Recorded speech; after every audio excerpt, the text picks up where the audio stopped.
Hello students, कैसे हैं। कल का वीडियो आप लोगों ने देखा।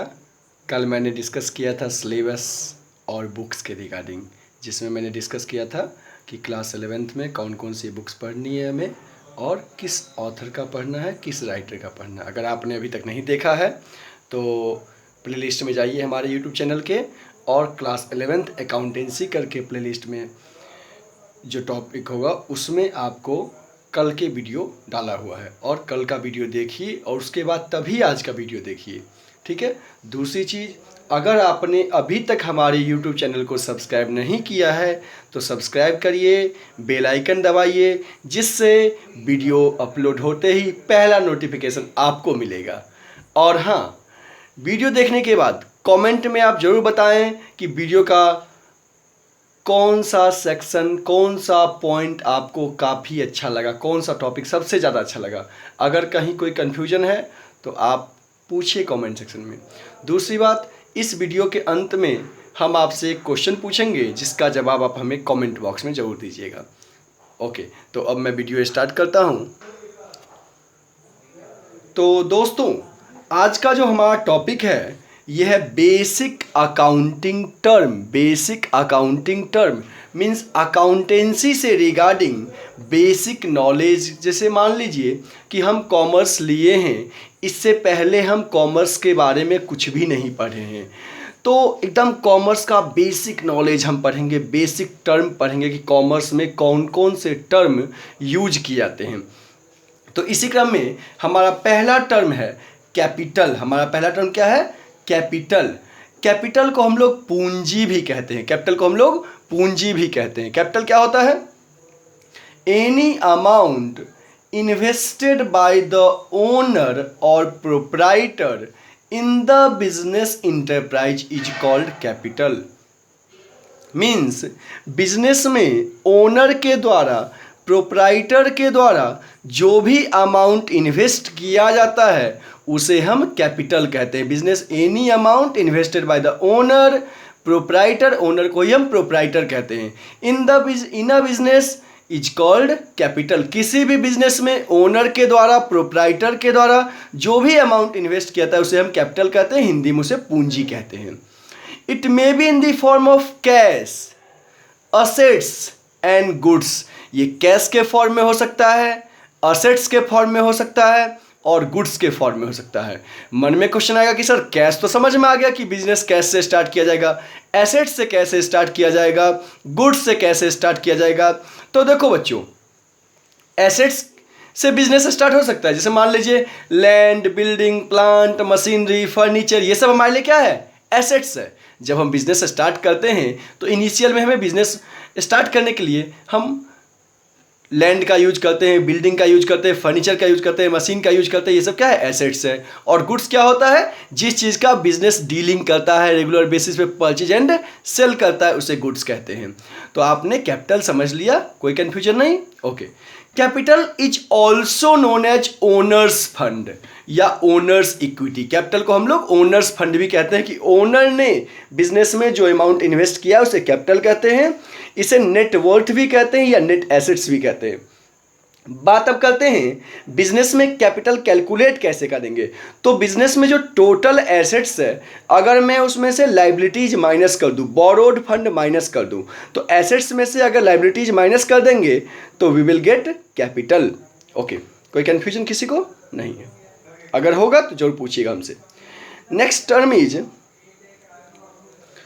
ड्राइंग। ड्राइंग को हम लोग आहरण भी कहते हैं। ड्राइंग को हम लोग आहरण भी कहते हैं। ये क्या होता है? Any cash or value of goods withdrawn by the owner for personal use or any private payments made out of business fund is called drawing.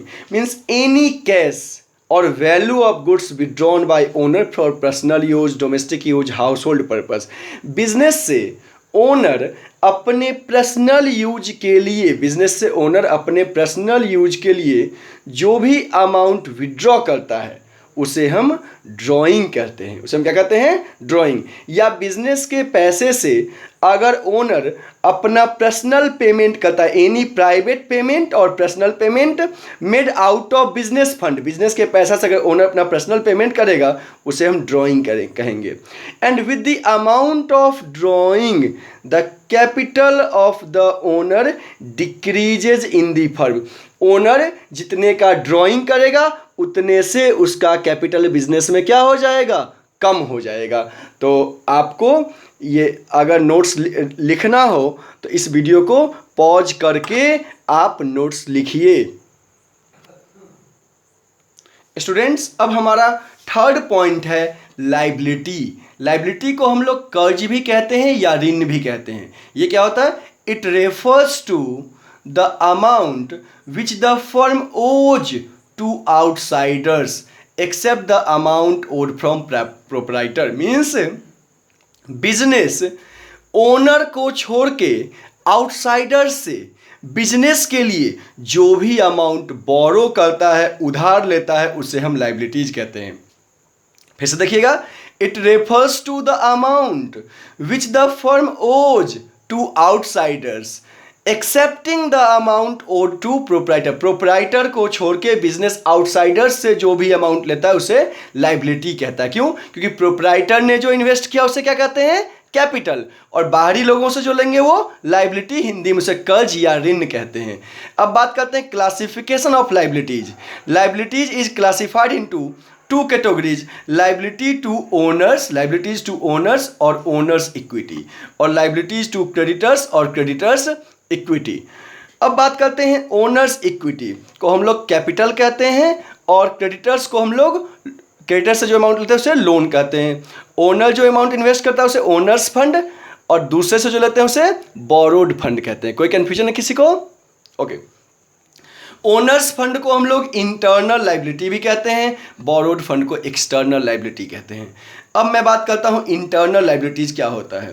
तो it is the owner's claim against the assets of the business, कि business के assets पे owner का जो claim होगा उसे हम internal liability कहते हैं। It is the owner's claim against the assets of the business, generally known as capital, generally known as capital, क्योंकि अभी हमने बताया इंटरनल लायबिलिटीज को हम लोग कैपिटल भी कहते हैं या ओनर्स फंड।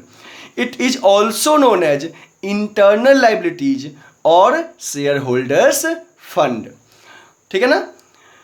अब हम डिस्कस करेंगे एक्सटर्नल लायबिलिटीज और लायबिलिटीज टू क्रेडिटर्स। अगर आपको नोट्स बनाना है तो अच्छे से क्या करिए, आप इसे पॉज करके रिकॉर्ड कर लीजिए और नोट कर लीजिए। अब हम बात करते हैं एक्सटर्नल लायबिलिटीज की। It is the creditors' claim, it is the creditors' claim against the assets of the business, business के एसेट्स पे आउटसाइडर्स का जो क्लेम होता है उसे हम कहते हैं external liabilities. Creditors are three types, creditor तीन तरह के होते हैं। पहला है creditors for goods. Creditors for goods का मतलब होता है जिस पार्टी से गुड्स हम उधार में खरीदते हैं वो हमारा क्रेडिटर कहलाता है। तो क्रेडिटर्स फॉर गुड्स, तो कहता है business had to purchase goods on credit, business उधार में गुड्स खरीदता है। So supplier of the goods to the business on credit, जिसने गुड्स उधार में सप्लाई किया है, are known as creditor for goods. फिर होता है creditor for loan, creditor for loan, these creditors are the parties, ये पार्टी होता है, बैंक होता है और अदर फाइनेंशियल इंस्टीट्यूशन होता है। लाइक मान लीजिए हम बैंक ओवरड्राफ्ट करते हैं, बैंक से लोन लेते हैं, तो वर्ल्ड बैंक से लोन लेते हैं, तो ये क्या है, क्रेडिटर फॉर लोन। और एक आपका होता है creditor for expenses. Creditor for expenses में क्या होता है कि जैसे मान लीजिए कि कहता है there are certain expenses may concern the accounting period but remain unpaid। इस करंट अकाउंटिंग पीरियड से रिगार्डिंग कुछ ऐसे एक्सपेंसेस हैं जिसका पेमेंट फर्म ईयर के एंड तक नहीं किया है, पे करना बाकी है, आउटस्टैंडिंग है।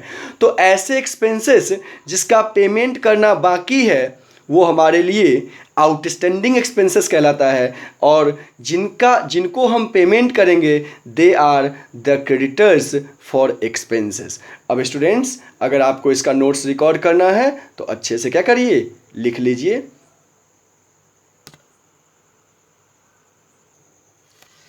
स्टूडेंट्स, तो अब है हमारा topic types of liabilities on the basis of maturity, कि मैच्योरिटी के बेसिस पे लाइबिलिटी कितने तरह के होते हैं। तो मैच्योरिटी के बेसिस पे लाइबिलिटीज दो तरह के होते हैं, current liabilities and non current liabilities. Current liabilities क्या होता है? करंट लाइबिलिटीज ऐसे लाइबिलिटीज होते हैं जिसका रीपेमेंट फर्म 1 साल के अंदर करेगा, 12 महीने के अंदर करेगा, उसे करंट लाइबिलिटीज कहते हैं। एग्जाम्पल देखिए, एक बार मैं रीड करता हूं। Current liabilities are those liabilities which are to be paid in near future, normally 1 year. जिस लाइबिलिटीज का रीपेमेंट हम 1 साल के अंदर करेंगे उसे करंट लाइबिलिटीज कहते हैं। Example bank overdraft, bills payable, short term loan. Example bank overdraft, bills payable, short term loan means ऐसे लाइबिलिटीज जिसका रीपेमेंट हम साल भर के अंदर करेंगे वो करंट लाइबिलिटीज, और जिस लाइबिलिटीज का रीपेमेंट हम 1 साल के बाद करेंगे वो non current liabilities. Non current liabilities क्या होता है? देखिए, the liabilities whose repayment will be made by the firm after a period of 1 year, after a period of 1 year। अगर किसी लाइबिलिटीज का रीपेमेंट हम 1 साल के बाद करेंगे तो उसे नॉन करंट कहते हैं, और 1 साल के अंदर करेंगे तो उसे हम करंट कहते हैं। मीन्स साल भर के अंदर अगर हमें रीपेमेंट करना है तो करंट, और 1 साल के बाद करना है तो नॉन करंट। तो the liabilities whose repayment will be made by the firm after a period of 1 year is known as non current liabilities. इसे हम लॉन्ग टर्म लाइबिलिटीज भी कहते हैं, फिक्स्ड लाइबिलिटीज भी कहते हैं। एग्जाम्पल इसका है आपका mortgage loan, debenture, long term loan, etc। अब अगर आपको इसका नोट्स रिकॉर्ड करना है तो अच्छे से क्या करिए, नोट्स को रिकॉर्ड कर लीजिए, लिख लीजिए। ठीक है स्टूडेंट्स, तो अगर आपने हमारा यूट्यूब चैनल अभी तक सब्सक्राइब नहीं किया है तो नीचे सब्सक्राइब कर लीजिए और बेल आइकन को जरूर दबा लीजिए, जिससे कि वीडियो का पहला नोटिफिकेशन आपको मिलेगा। और आज के वीडियो का क्वेश्चन है, with the amount of drawing the capital of the owner increases or decreases। क्या होता है? ड्राइंग के अमाउंट से ओनर का कैपिटल इंक्रीज करता है या डिक्रीज करता है? आप अगर इंक्रीज करता है तो कमेंट में मुझे बताइए इंक्रीज, और अगर ड्राइंग से ओनर का कैपिटल डिक्रीज करता है तो कमेंट सेक्शन में लिखिए डिक्रीज। ठीक है, जिससे कि हमें मालूम चलेगा आपने वीडियो को अच्छे से वॉच किया है और हर टॉपिक को अच्छे से आपने समझा है। इसके बाद आपको अगर किसी पॉइंट में कन्फ्यूजन है तो कमेंट सेक्शन में आप जरूर बताएं, अदरवाइज डिस्क्रिप्शन में हमारा कॉन्टैक्ट नंबर है, आप उस पर कॉल करिए, व्हाट्सएप करिए, हम आपको सपोर्ट करेंगे। Thank you students for watching us.